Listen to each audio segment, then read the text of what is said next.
Hai kanak-kanak. Hari ini kita akan belajar tentang suku kata terbuka dan frasa. Suku kata terbuka adalah suku kata yang diakhiri dengan huruf vokal dan tidak tertutup dengan huruf konsonan.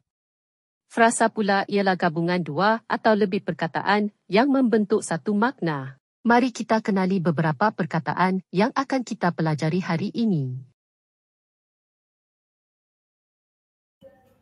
Cili padi, roti jala,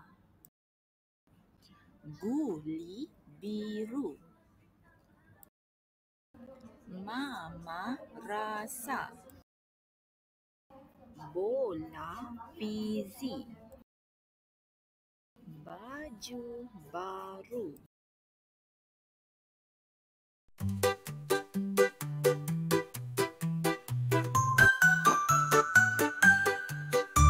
Cili padi pedas, roti jala lembut, guli biru berguling-guling, mama rasa sedap, bola fizi bergolek-golek, baju baru cantik betul, baju baru cantik betul, baju baru cantik betul.